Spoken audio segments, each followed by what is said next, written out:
रिंकू, हाँ जी। ये देख। आगे तो चले। सत श्री अकाल बीजी। सत श्री अकाल पुत्र। अब साफ दिखाई दे रहा है बीजी। बहुत साफ दिखाई दे रहा है। बीजी इतने टाइम बाद नए चश्मे बनवा ही लिए। किसी अपने ने पैसे भेजे और हर महीने पैसे भेजेंगे। वाह। ਫੋਨਾਂ ਤੇ ਟੂ ਟੂ ਹੋਊਗੀ ਤੁਹਾਡੇ 1 ਤਰੀਕ ਤੋਂ ਬਾਅਦ। ਇਹ ਤੁਹਾਡੇ ਪੈਸੇ ਨੇ, ਇਹਦੇ ਨਾਲ ਕੋਈ ਅਮੀਰ ਨਹੀਂ ਹੋ ਜਾਣਾ ਤੁਸੀਂ। ਮਾਵਾਂ ਭੈਣਾਂ ਨੂੰ ਸਤਿਕਾਰ ਦੇ ਕੇ ਮੈਨੂੰ ਖੁਸ਼ੀ ਮਿਲਦੀ ਹੈ ਇਸ ਗੱਲ ਦੀ। मुख्यमंत्री माँ बेटी सत्कार योजना, आपका अपना भगवंत मान।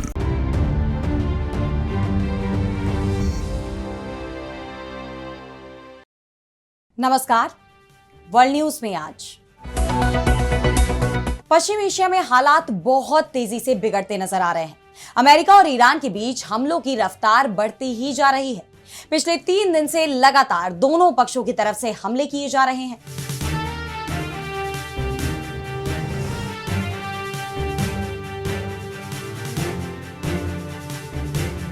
मौजूदा हालात में अमेरिका और ईरान एक खतरनाक जंग की तरफ बढ़ते नजर आ रहे हैं और उससे भी ज्यादा चिंता वाली बात यह है कि यह जंग पूरे क्षेत्र को ही अपने चपेट में लेती दिखाई दे रही है। हॉर्मुज में तेल टैंकरों पर हुए हमलों को लेकर यूएई भड़क गया। उसने जवाबी कार्रवाई की चेतावनी दी है। इस हमले में एक भारतीय की भी मौत हुई है। जिस तरह अब हॉर्मुज में लगातार जहाजों को निशाना बनाया जा रहा है, उसे देखते हुए यह जलमार्ग इस जंग के केंद्र में आ गया है।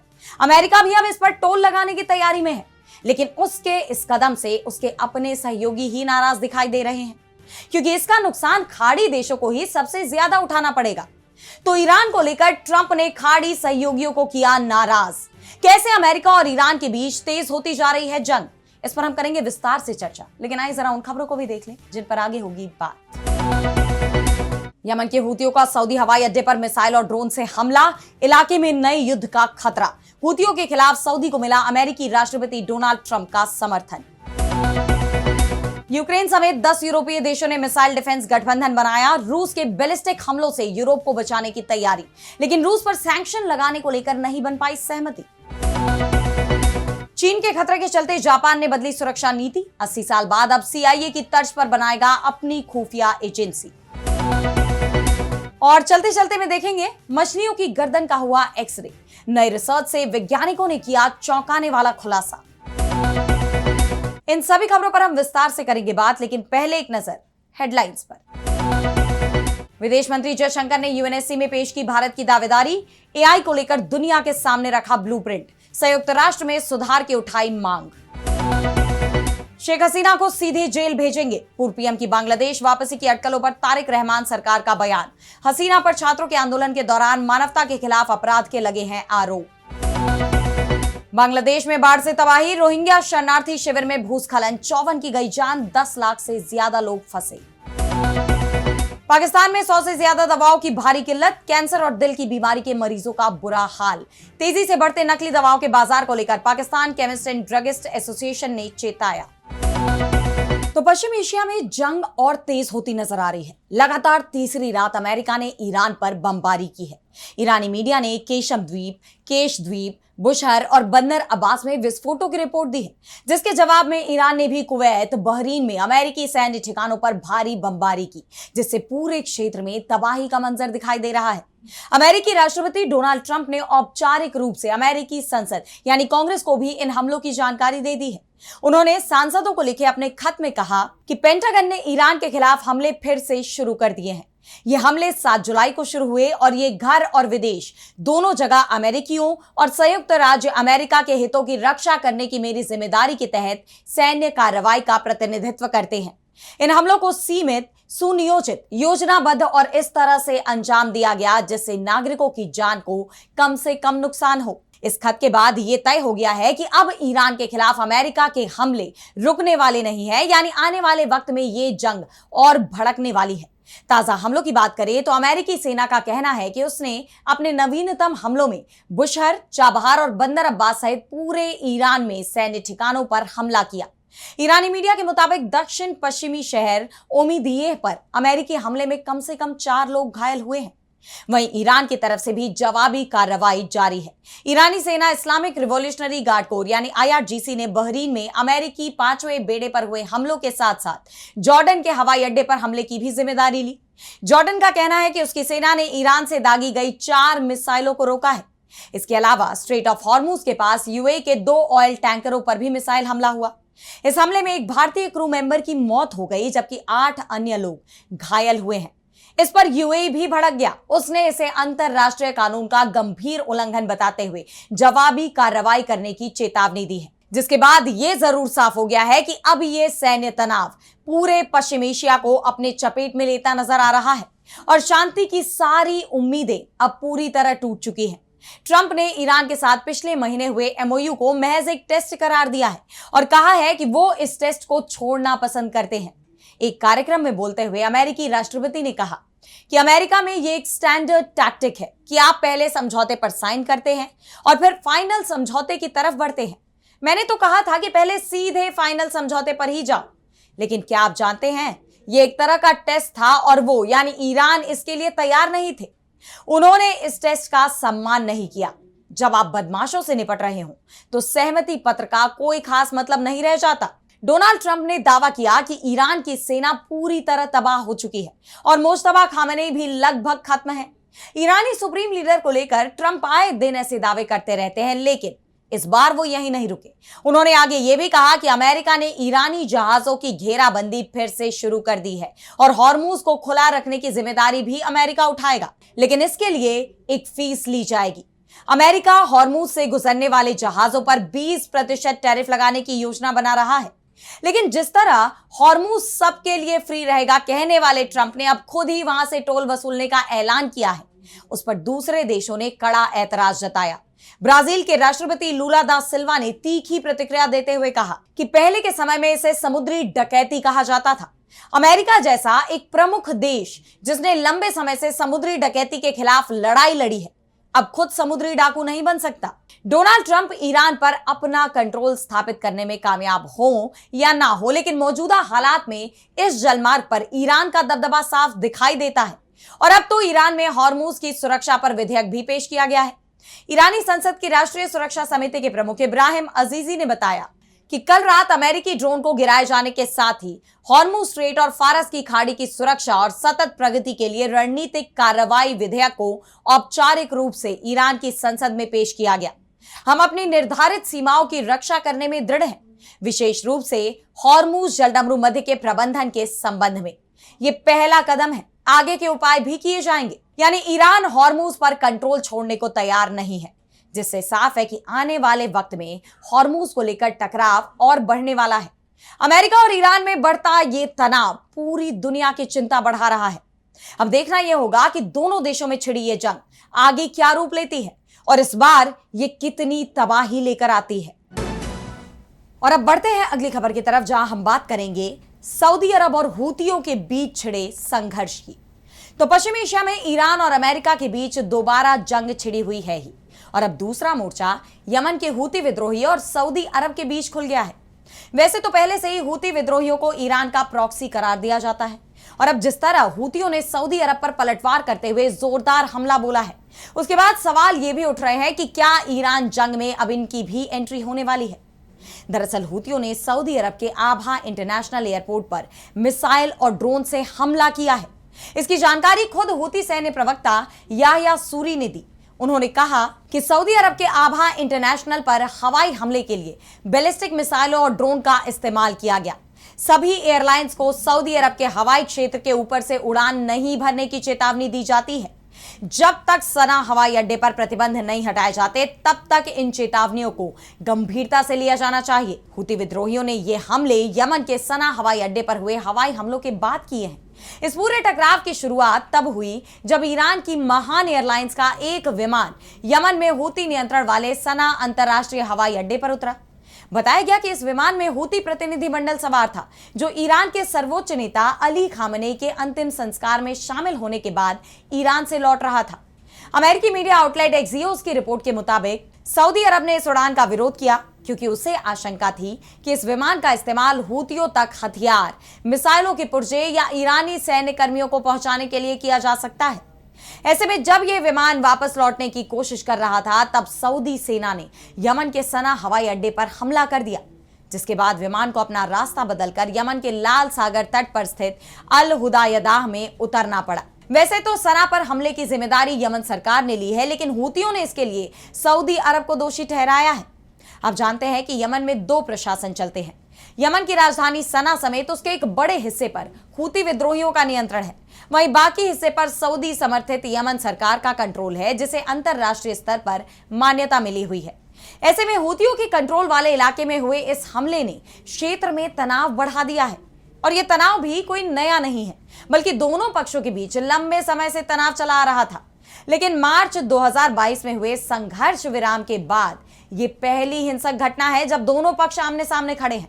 लेकिन इस संघर्ष को लेकर चिंता तब और बढ़ जाती है जब इसमें अमेरिका का हाथ होने की खबरें सामने आती हैं। एक्सियोस की रिपोर्ट के मुताबिक सऊदी अरब के क्राउन प्रिंस मोहम्मद बिन सलमान ने हूती ठिकानों पर सैन्य कार्रवाई शुरू करने से पहले अमेरिकी राष्ट्रपति डोनाल्ड ट्रंप से समर्थन मांगा था, और ट्रंप ने उन्हें यह समर्थन दिया भी।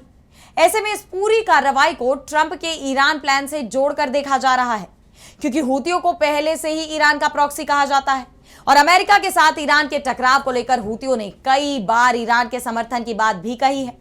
उन्होंने तो पहले ही चेतावनी भी दी थी कि अगर अमेरिका के हमले नहीं रुके तो बाब अल मंदब को भी बंद कर देंगे।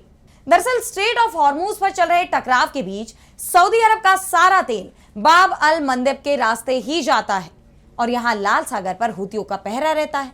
यही वजह है कि सऊदी की तरफ से अमेरिका के समर्थन के साथ हूतियों को ऐसे निशाना बनाया गया है, और अगर दोनों पक्षों के बीच ये तनाव बढ़ता है तो बाब अल मंदब भी इसकी जद में आ सकता है, और 4 साल पहले चल रही लड़ाई एक बार फिर भड़क उठेगी। यही वजह है कि हूती और सऊदी के बीच खुला ये नया मोर्चा पूरी दुनिया की चिंता बढ़ा रहा है। और अब अगली खबर में बात करेंगे रूस यूक्रेन जंग की। तो बीते कुछ वक्त में दोनों देशों में पिछले 4 साल से ज्यादा वक्त से चल रही ये जंग और खतरनाक होती नजर आ रही है। यूक्रेन के पास हथियारों का स्टॉक खत्म होता जा रहा है। रूसी सेना का यूक्रेनी क्षेत्र में कब्जा भी बढ़ता जा रहा है। यानी यूक्रेन के लिए इस जंग में अब टिके रहना बेहद मुश्किल होता दिखाई दे रहा है। लेकिन अब उसे यूरोप से मदद की भी उम्मीद दिखाई दे रही है। रूस के खिलाफ यूरोपीय देश एकजुट नजर आ रहे हैं। दरअसल पेरिस में यूक्रेनी राष्ट्रपति वोलोदिमिर ज़ेलेंस्की की यूरोपीय नेताओं के साथ अहम बैठक हुई, जिसमें कई फैसलों पर मुहर लगी, लेकिन कुछ मुद्दे ऐसे भी थे जिन पर सहमति नहीं बन पाई। बैठक में यूक्रेन समेत 10 यूरोपीय देशों का एक गठबंधन बनाने पर सहमति जताई गई। इस बैठक के बाद Ukraine, France, Germany, Britain, Italy, Netherlands, Denmark, Norway, Spain और स्वीडन ने एक संयुक्त बयान जारी किया है, जिसमें कहा गया कि रूस की बैलिस्टिक मिसाइलें यूरोप की सुरक्षा के लिए बड़ा खतरा बन रही हैं। इसलिए पूरे यूरोप के लिए एक इंटीग्रेटेड मिसाइल डिफेंस सिस्टम विकसित किया जाएगा। इसमें रूस के खिलाफ 4 साल से युद्ध लड़ रहे यूक्रेन के अनुभव का भी इस्तेमाल होगा। भविष्य में दूसरे यूरोपीय देश भी इस गठबंधन में शामिल हो सकेंगे। ज़ेलेंस्की ने भी कहा कि यूरोप की पहली प्राथमिकता बैलिस्टिक मिसाइलों से सुरक्षा है। रूसी मिसाइलों से बचने के लिए यूरोपीय देशों ने एकजुट रूप से यह कदम उठाया है, लेकिन रूस को रोकने के लिए जो प्रतिबंध लगाने की तैयारी चल रही थी, उस पर वो एकमत नहीं हो पाए। मिली जानकारी के मुताबिक इन नए प्रतिबंधों में कुछ ऐसी कड़ी शर्तें शामिल हो सकती थी जिनके तहत यह नियम भी थोपा जा सकता था कि भारत जैसे जो भी देश रूस के साथ व्यापार करेंगे, वे यूरोपियन यूनियन के देशों के साथ व्यापार नहीं कर पाएंगे। इसे लेकर यूरोपियन यूनियन के विदेश मंत्रियों की मीटिंग भी हुई, लेकिन इन प्रतिबंधों पर कोई सहमति नहीं बन पाई है। इस बार इन प्रस्तावों को मुख्य रूप से दक्षिणी यूरोपीय देशों की तरफ से चुनौती दी गई, जो यूक्रेन के लिए बड़ा झटका है, क्योंकि यूक्रेन की तरफ से बार बार अपील की जा रही है कि दुनिया भर के देश रूस पर प्रतिबंध लगाएं ताकि जंग खत्म करने के लिए उस पर दबाव बनाया जा सके। यूक्रेन रूस को आर्थिक तौर पर तोड़ने की कोशिश कर रहा है। यही वजह है कि उसके हालिया हमले रूस की तेल रिफाइनरी, उसके तेल टैंकरों को टारगेट कर किए जा रहे हैं। लेकिन जिस तरह यूरोपीय देश रूस को लेकर एकमत नहीं हो पा रहे, उसके बाद सवाल ये उठ रहे हैं कि इन हालात में क्या यूक्रेन को रूस के खिलाफ यूरोपीय देशों से भरपूर मदद मिल पाएगी? क्या वो रूस पर दबाव बनाने में कामयाब हो पाएंगे?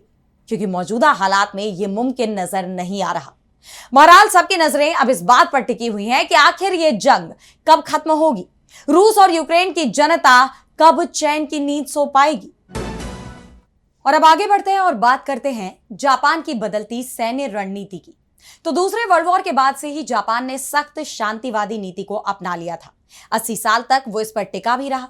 लेकिन अब उत्तर कोरिया, रूस और चीन की तरफ से बढ़ते सैन्य खतरे और अमेरिका पर उसके कमजोर पड़ते भरोसे ने उसे अपनी सैन्य नीति बदलने पर मजबूर कर दिया है। जिस तरह से अमेरिकी राष्ट्रपति डोनाल्ड ट्रंप हर समझौते को अमेरिका के फायदे से जोड़कर देख रहे हैं, वो पुराने गठबंधन और समझौते को मानने के लिए तैयार नहीं है। उसके बाद जापान ने अपनी रक्षा नीति में बड़े बदलाव किए हैं। कई देशों के साथ सुरक्षा समझौते भी किए गए हैं और अब खबर यह आ रही है कि वो अपने खुफिया सिस्टम में भी बड़ा बदलाव करने जा रहा है। अब तक तो जापान विदेशी खुफिया जानकारी के लिए अमेरिकियों पर निर्भर रहा था, लेकिन अब वो इसे बदल रहा है। प्रधानमंत्री साने ताकाइची की सरकार एक नई सेंट्रल इंटेलिजेंस एजेंसी बना रही है। ये एजेंसी देश की अलग अलग खुफिया एजेंसियों को एक साथ जोड़ने और उनके बीच जानकारी साझा कराने का काम करेगी। जापान की इस नई जासूसी एजेंसी को तैयार करने में अमेरिका, ऑस्ट्रेलिया और जर्मनी जैसे देश सलाह दे रहे हैं। अमेरिका जापान को साइबर सुरक्षा मजबूत करने, तकनीक की चोरी रोकने और विदेशी एजेंटों पर नजर रखने के तरीके बता रहा है। वहीं ऑस्ट्रेलिया अलग अलग मंत्रालयों के बीच बेहतर तालमेल बनाने और नई तकनीक के इस्तेमाल पर सलाह दे रहा है। जबकि जर्मनी की विदेशी खुफिया एजेंसी BND के प्रमुख भी हाल ही में टोक्यो गए थे। वहां दोनों देशों के बीच इंटेलिजेंस सहयोग बढ़ाने पर चर्चा हुई। जापान की इस नई खुफिया एजेंसी का बजट करीब $407 मिलियन तय किया गया है और खबर यह आ रही है कि शुरुआत में इसमें सैकड़ों स्टाफ रखे जाएंगे। इसे लेकर एजेंसी अगले साल भर्ती के लिए परीक्षा आयोजित करने की भी योजना बना रही है। ऑस्ट्रेलिया के जापान में राजदूत एंड्रयू शरीर ने इसे लेकर कहा कि जापानी अधिकारियों को लगता है कि देश की इंटेलिजेंस क्षमताएं दशकों से एक ही जगह रुकी हुई हैं। ऐसे में यह एक बड़ी बात है कि प्रधानमंत्री ताकाइची ने इसे प्राथमिकता देने का फैसला किया है। वो इसे पूरा करने के लिए अपनी राजनीतिक पूंजी का इस्तेमाल कर रही है। दरअसल जापान की सरकार का मानना है कि आज सिर्फ सेना का मजबूत होना काफी नहीं है, बल्कि साइबर सुरक्षा, विदेशी जासूसी और संवेदनशील तकनीक की सुरक्षा भी उतनी ही जरूरी हो गई है और इसी वजह से यह नया इंटेलिजेंस सिस्टम तैयार किया जा रहा है। जापान की इस योजना को लेकर चीन की चिंता भी बढ़ती दिखाई दे रही है, क्योंकि चीन और जापान के बीच हाल ही के दिनों में टकराव बढ़ता दिखाई दिया। दोनों के बीच सीमा विवाद पहले से ही चल रहा है और ताइवान को लेकर भी टकराव चल रहा है। ऐसे में जापान का ये दांव चीन को भी परेशान कर रहा है। और अब चलते चलते में बात करेंगे मछलियों की। तो अक्सर हमने ये सुना है कि मछलियों की गर्दन नहीं होती। स्कूल की किताबों में भी यही पढ़ाया जाता है, लेकिन अब एक रिसर्च में कुछ ऐसा निकलकर सामने आया है जिसने स्कूल में अब तक पढ़ाई जा रही थ्योरी पर ही सवाल खड़े कर दिए हैं। दरअसल वैज्ञानिकों की जांच में चौंकाने वाले खुलासे हुए हैं। उन्होंने एक्सरे वीडियो तकनीक की मदद से मछलियों की हरकतों का बारीकी से रिसर्च किया। रिसर्च के दौरान वैज्ञानिकों ने ट्राउट मछली और सैलामेंडर जैसे जीवों को खाना खाते वक्त रिकॉर्ड किया। इसके बाद उनकी हड्डियों की 3D तस्वीरें तैयार की गई। इस शोध में पाया गया कि मछलियां अपनी रीढ़ की कुछ हड्डियों को इस तरह मोड़ सकती हैं कि उनका सिर शरीर से अलग होकर हिलता हुआ नजर आता है। इस रिसर्च के बाद यूनिवर्सिटी ऑफ लिवरपूल के वैज्ञानिकों का कहना है कि अब तक गर्दन की परिभाषा सिर्फ इंसानों, पक्षियों, सरीसृपों और दूसरे 4 पैरों वाले जानवरों के हिसाब से तय की गई थी। लेकिन अगर गर्दन को उस हिस्से के रूप में देखा जाए जो सिर को शरीर से अलग होकर हिलने की क्षमता देता है, तो मछलियों में भी एक तरह की फंक्शनल नेक यानी काम करने वाली गर्दन मौजूद है। रिसर्च के दौरान वैज्ञानिकों ने पाया कि ट्राउट मछली खाना पकड़ने के लिए अपनी पूरी रीढ़ के बड़े हिस्से को मोड़ लेती है। वहीं कुछ दूसरी मछलियां भी सिर उठाने और दिशा बदलने के लिए अपनी रीढ़ का इस्तेमाल करती हैं। यानी उनका सिर सिर्फ शरीर के साथ नहीं चलता, बल्कि कुछ हद तक अलग तरीके से भी घूम सकता है। वैज्ञानिकों का मानना है कि करोड़ों साल पहले जब कुछ जीव पानी से निकलकर जमीन पर रहने लगे थे, तब सिर को शरीर से अलग हिलाने की क्षमता बहुत जरूरी साबित हुई थी। लेकिन मछलियां तो कभी जमीन पर रह ही नहीं सकती। ऐसे में सवाल ये उठता है कि मछलियों में पावर कैसे आई। ये अब एक गुत्थी बन गई है जिसे सुलझाने में वैज्ञानिक जुट गए हैं। उनका कहना है कि ये खोज सिर्फ मछलियों की गर्दन तक ही सीमित नहीं है। इससे यह भी पता चलता है कि प्रकृति में कई ऐसी बातें हैं जिन्हें हम सालों से सच मानते आए हैं, लेकिन नई तकनीक और रिसर्च उन्हें बदल सकती है। तो फिलहाल वर्ल्ड न्यूज में आज इतना ही। देश दुनिया की तमाम बड़ी खबरों के लिए आप देखते रहिए DB लाइव और मुझे दीजिए इजाजत। नमस्कार।